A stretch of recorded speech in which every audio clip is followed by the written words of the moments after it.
Hello everyone, welcome to our channel ClearNet with us. In this video, we are going to discuss difference between selling and marketing from Unit 8 Marketing Management UGC Net Commerce and Unit 6 UGC Net Management. This topic is also useful for BCom, BBA, MCom and MBA students. Before starting the video, please ensure that you are subscribed to our channel and hit the bell icon to get notification every time a video is uploaded. You can mail us at clearnetwithus@gmail.com and you can also follow us on our Facebook page. So first of all, what is selling and what is marketing? See, selling is a narrower concept. क्यों? क्योंकि selling में क्या होता है, selling में सिर्फ और सिर्फ सेलर क्या करने की कोशिश करता है, प्रोडक्ट कस्टमर को बेचने की कोशिश करता है, नथिंग एल्स. सो सेलिंग जो है वो एक एग्रीमेंट की तरह है जहाँ पर बायर जो है वो गुड रिसीव करता है और बदले में वो सेलर को पैसा दे देता है. ठीक है. लेकिन मार्केटिंग जो है वो एक ब्रॉडर कॉन्सेप्ट है जहाँ पर मार्केटर क्या करता है, बेसिकली वो कस्टमर की नीड्स को एनालाइज करके उन नीड्स के अकॉर्डिंग प्रोडक्ट बनाकर फिर उसको वो प्रोडक्ट प्रोवाइड करता है. So in short, marketing is satisfying customers profitably. Customers की नीड को भी फुलफिल करना है प्लस प्रॉफिट्स भी जो है बिजनेस को अर्न करने हैं. ठीक है, चलिए let's start with the differences. The first is selling starts with the seller and is preoccupied all the time with the needs of the seller. तो सेलिंग स्टार्ट ही सेलर से होती है और सेलर की नीड्स पर ही फोकस किया जाता है सेलिंग में. लेकिन मार्केटिंग जो है वो बायर्स के साथ स्टार्ट होती है और फोकस जो है वो बायर्स की नीड पर ही होता है. जैसे मैंने अभी आपको मीनिंग में कहा था कि हम कस्टमर की नीड्स को आइडेंटिफाई करते हैं और उन नीड्स के अकॉर्डिंग जो है प्रोडक्ट बनाया जाता है. सेकेंडली, सेलिंग के अंदर सेलर क्या कर रहा है, प्रोडक्ट्स को कैश में कन्वर्ट कर रहा है क्योंकि इसका मेन पर्पस प्रोडक्ट को सिर्फ सेल करना है. प्रोडक्ट सेल होगा तो सेलर के पास कैश आएगा, तो वो यहाँ पर यही कर रहा है.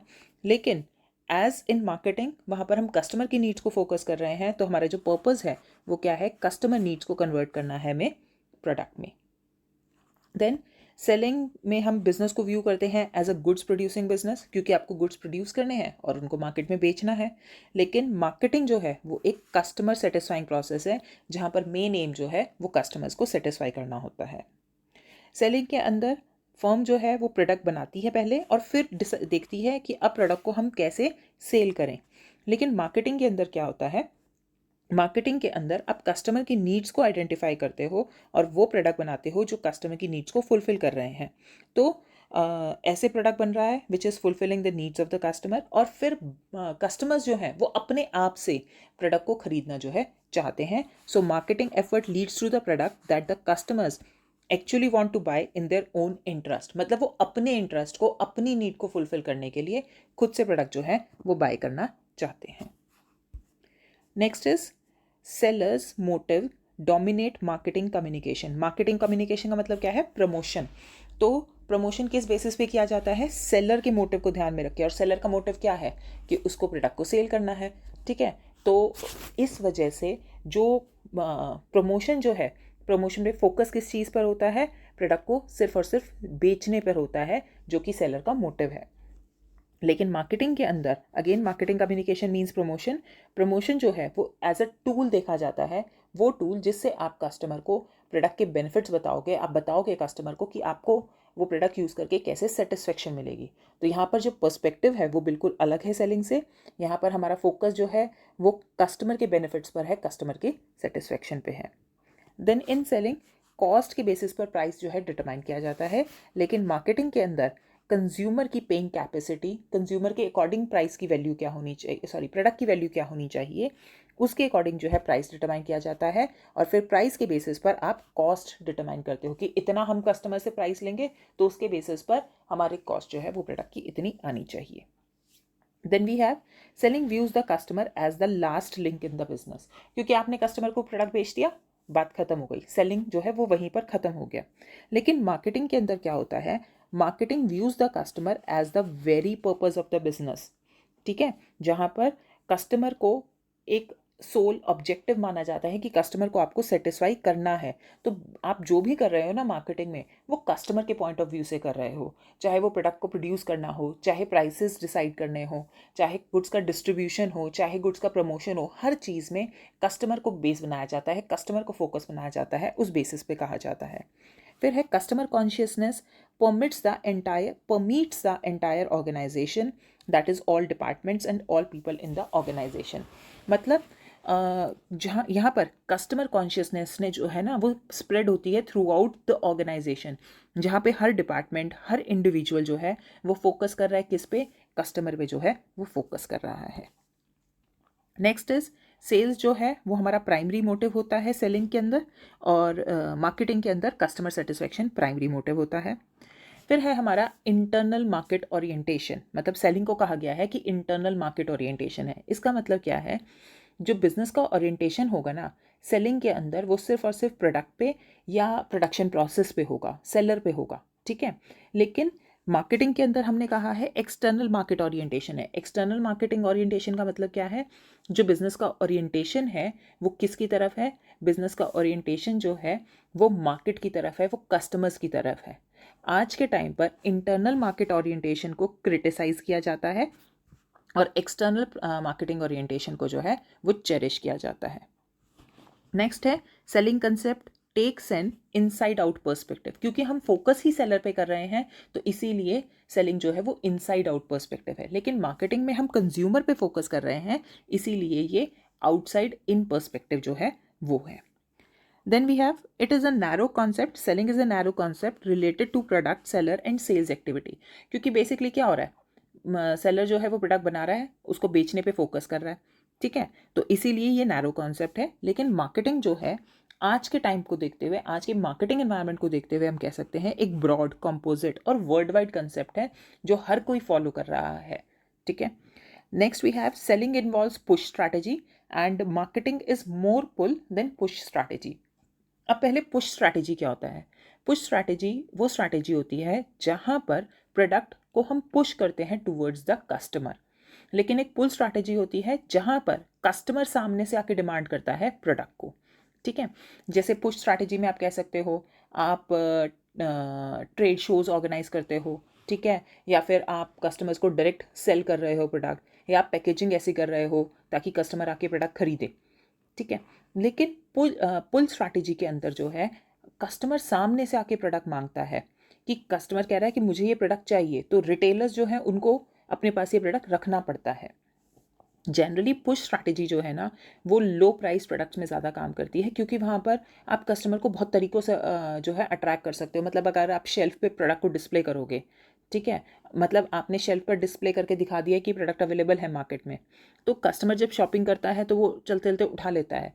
लेकिन पुल स्ट्रैटेजी में बेसिकली क्या हो रहा है, पुल स्ट्रैटेजी में कस्टमर सामने से आके कह रहा है कि मुझे ये प्रोडक्ट चाहिए, तो उस टाइम पर रिटेलर जो है अपने पास उसको प्रोडक्ट रखना पड़ता है। तो मोस्टली मार्केटिंग में पुल स्ट्रैटेजी का यूज़ ज़्यादा किया जाता है, लेकिन सेलिंग में पुश स्ट्रैटेजी का यूज़ जो है वो ज़्यादा किया जाता है। Then we have selling comes after production and ends with the delivery of the production and collection of payment. मतलब यहाँ पर क्या हो रहा है, सेलिंग शुरू कब होती है, प्रोडक्ट बन गया, अब उसको मार्केट में सेल करना है, और जैसे ही कस्टमर ने पेमेंट कर दी प्रोडक्ट के लिए, सेलिंग वहीं पर ख़त्म हो गई। लेकिन मार्केटिंग जो है वो it starts much before production and it ends much after sales. Production से पहले कैसे स्टार्ट हो रही है, जब आप मार्केट रिसर्च शुरू करते हो for identifying the needs of the customer, the trend in the market, and it ends much after sales. का मतलब क्या है, आप आफ्टर सेल सर्विसेज प्रोवाइड करते हो कस्टमर को, जिससे कि आप इंश्योर कर सको कि कस्टमर्स जो है वो सेटिस्फाइड रहेंगे। Then selling is a part of marketing.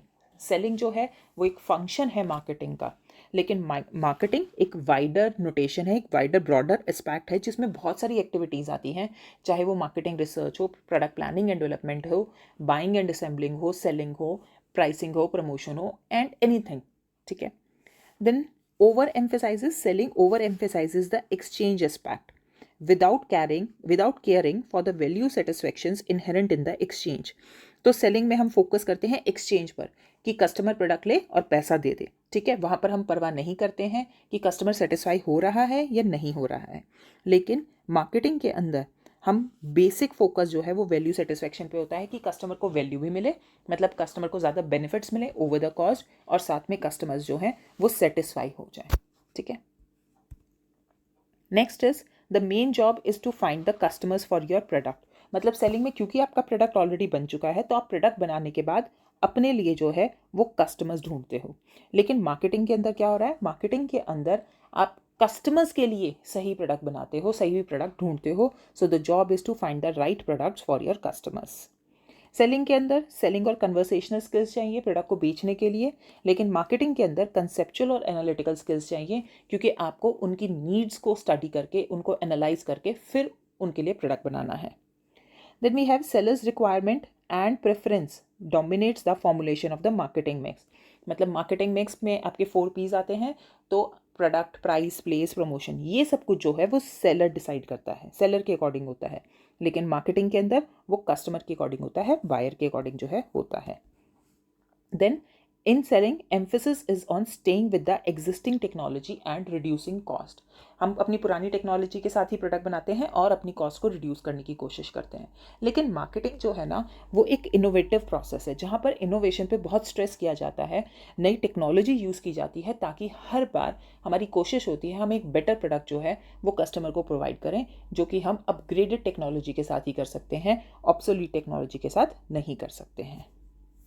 Next है distribution functions are perceived as mere extensions of the production function. Selling के अंदर मतलब डिस्ट्रीब्यूशन जो है वो प्रोडक्शन का पार्ट माना जाता है, लेकिन मार्केटिंग में अलग से इंपॉर्टेंस दी जाती है डिस्ट्रीब्यूशन को, क्योंकि यहाँ पर डिस्ट्रीब्यूशन का मतलब है कन्वीनियंस। अगर आपको याद हो 4 P's के साथ हम 4 C's करते हैं, तो वहाँ पर जो आपका प्लेस है in the form of 4P, वो in the form of 4C convenience होता है कस्टमर के लिए, कि कस्टमर को कन्वीनियंट हो प्रोडक्ट खरीदना।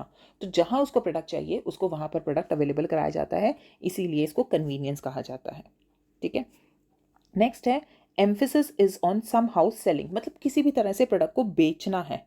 तो यहाँ पर जो है ना वो फ्रेगमेंटेड अप्रोच यूज़ की जाती है सेलिंग में, जबकि मार्केटिंग में इंटीग्रेटेड अप्रोच यूज़ की जाती है, सभी पीस को कंबाइन करके और फिर जो है फोकस किया जाता है।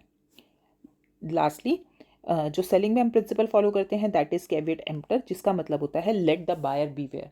मतलब ये एक लैटिन एक्सप्रेशन है जिसके अकॉर्डिंग हम क्या कह रहे हैं कि बायर जब भी कोई प्रोडक्ट खरीद रहा है ना, एज पर सेलिंग कॉन्सेप्ट, तो ये उसको देखना होगा, बायर को देखना होगा कि वो जो प्रोडक्ट खरीद रहा है उससे उसकी नीड सेटिस्फाई हो रही हैं, उसको इंश्योर करना होगा that he is buying the right product for himself. लेकिन मार्केटिंग के अंदर जो हम प्रिंसिपल फॉलो करते हैं दैट इज कैवेट वेंडर, मतलब लेट द सेलर बीवेयर, कि अब यहाँ पर सेलर की रिस्पॉन्सिबिलिटी है जो भी प्रोडक्ट कंज्यूमर खरीद रहा है।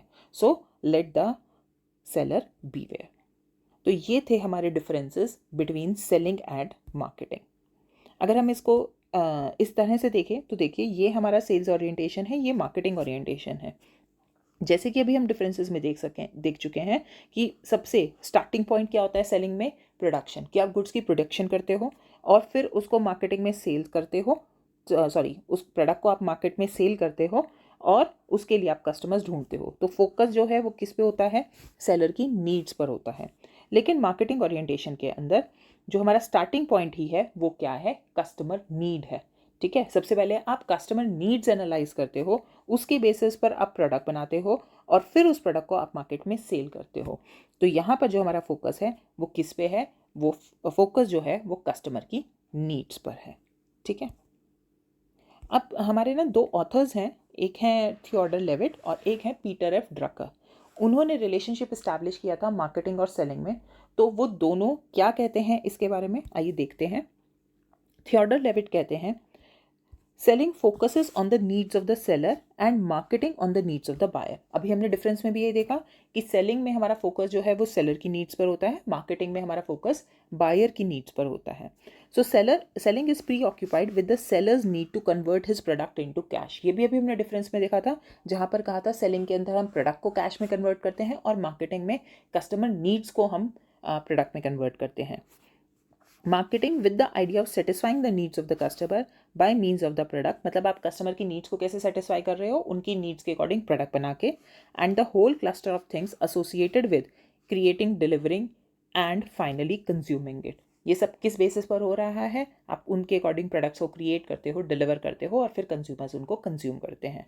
तो ये जो है वो थियोडर लेविट ने कहा था। अब देखते हैं पीटर एफ ड्रकर ने क्या कहा था। There will always, one can assume, be a need for some selling, but the aim of marketing is to make selling superfluous। ये लाइन बहुत इंपॉर्टेंट है, इस लाइन को याद रखिएगा, हमने कहा है the aim of marketing is to make selling superfluous. Superfluous का मतलब होता है अननेसेसरी। तो हमारा एम क्या है मार्केटिंग का, कि सेलिंग को एक अननेसेसरी एक्टिविटी बनाना। ठीक है, कि जब आप मार्केटिंग कर रहे हो ना, तो आपको प्रोडक्ट को सेल करने की जरूरत ही नहीं होनी चाहिए। वो क्यों नहीं होगी? क्योंकि the aim of marketing is to know and understand the customer so well that the product or service fits him and sells itself. वो इसीलिए नहीं होगी क्योंकि मार्केटिंग का जो पर्पस है वो ये है कि आप अपनी कस्टमर की नीड्स को बहुत अच्छे से समझिए और इस तरह से प्रोडक्ट बनाइए कि कस्टमर सामने से आके आपसे प्रोडक्ट मांगे, मतलब आपको बेचने के लिए एफर्ट ही ना करना पड़े। So marketing would result in a customer who is ready to buy. मतलब अगर आप ऐसा कर रहे हो तो इसका रिजल्ट क्या होगा? एक ऐसा कस्टमर जो खुद से प्रोडक्ट खरीदने के लिए तैयार है। मतलब आपको उसको कन्विंस करने की कोशिश नहीं पड़ रही है कि आप ये प्रोडक्ट जो है वो आपकी नीड को सेटिस्फाई करेगा, आप इसको खरीद के देखिए। That all that should be needed then is to make the product available. तो ऐसे केस में सिर्फ मार्केटर का काम क्या रह जाएगा कि उसको प्रोडक्ट को मार्केट में अवेलेबल कराना है। सिर्फ मार्केट में अवेलेबल कराने से प्रोडक्ट जो है वो अपने आप बिक जाएगा और मार्केटर को एफर्ट नहीं करने पड़ेंगे प्रोडक्ट को सेल करने के लिए। तो ये कहा था पीटर एफ ड्रकर ने। अब जो पीटर एफ ड्रकर ने कहा है ना, इसके बेसिस पर नेट के पेपर 2019 और 2021 में क्वेश्चन आए हुए हैं। आइए एक बारी वो क्वेश्चंस और देखते हैं। तो ये क्वेश्चन जो है वो हमारा यूजीसी नेट कॉमर्स 2019 में आया था। The question is Peter F Drucker noted the relationship between selling and marketing in which of the following terms. तो देखिए, सबसे फर्स्ट स्टेटमेंट देखते हैं, marketing is a subsidiary component of selling. तो यहाँ पर कहा जा रहा है कि मार्केटिंग एक सब्सिडरी कंपोनेंट है सेलिंग का, जबकि अभी हमने डिफरेंस में देखा था कि सेलिंग जो है वो एक नैरो कॉन्सेप्ट है और मार्केटिंग जो है एक वाइडर कॉन्सेप्ट है। यहाँ पर अपोजिट कहा जा रहा है, तो ये स्टेटमेंट जो है वो फॉल्स हो गई। फोर्थ देखते हैं, selling and marketing are essentially the same thing. Again ये भी नहीं है। अभी पीटर एफ ड्रकर ने कहा है कि सेलिंग, अगर हम मार्केटिंग प्रॉपर तरीके से कर रहे हैं तो सेलिंग की ज़रूरत ही नहीं है, तो इसीलिए ये सेम भी नहीं हो सकता है। Now the statement is, third statement है the aim of second statement is the aim of marketing is to make selling superfluous and the third statement is the aim of selling is to make marketing superfluous. अगर अभी आपको याद हो, हमने जो पीछे पढ़ा है वो हमने स्टेटमेंट पढ़ी है second, the aim of marketing is to make selling superfluous, कि मार्केटिंग का एम है सेलिंग को एक अननेसेसरी एक्टिविटी बनाना है। तो आइए देखते हैं पीछे दोबारा से जो पीटर एफ ड्रकर ने कहा था। मैंने आपको तब भी कहा था ये लाइन बहुत इंपॉर्टेंट है। तो देखिए, the aim of marketing is to make selling superfluous, यही उस क्वेश्चन में कहा गया था। तो यहाँ पर आप देख सकते हैं, इसके अकॉर्डिंग हमारी जो करेक्ट ऑप्शन हो गई वो हो गई the aim of marketing, second option. Okay, next question जो 2021 में आया था, given below are two statements. Statement 1 कहती है the aim of marketing is to make selling superfluous, अभी हमने ये स्टेटमेंट पढ़ी है। सेकेंड स्टेटमेंट है marketing should result in a customer who is ready to buy. Again going back to what Peter Drucker said, उसमें आप देखिए marketing would result in a customer who is ready to buy, यही statement जो है आपको दी गई है। तो यहाँ पर हमारी फर्स्ट स्टेटमेंट भी ट्रू हो गई और सेकंड स्टेटमेंट जो है वो भी ट्रू हो गई। तो अब आपको बताना था कि कौन कौन सी स्टेटमेंट्स ट्रू हैं। तो हमारा जो फर्स्ट ऑप्शन है वो करेक्ट हो जाएगा कि that both statement 1 and 2 are correct. तो ये थे हमारे दो क्वेश्चंस रिगार्डिंग द पेपर। इससे आप देख सकते हैं कि ये कॉन्सेप्ट बहुत इंपॉर्टेंट है, इसको बहुत अच्छे से पढ़िएगा। ठीक है, होप आज की वीडियो जो है वो आपको क्लियर हो गई होगी। अगर आपकी कोई भी क्वेरी है तो आप नीचे कमेंट बॉक्स में हमको बता सकते हैं। जल्दी मिलेंगे आपको एक नई वीडियो के साथ। Till then, happy learning, thank you.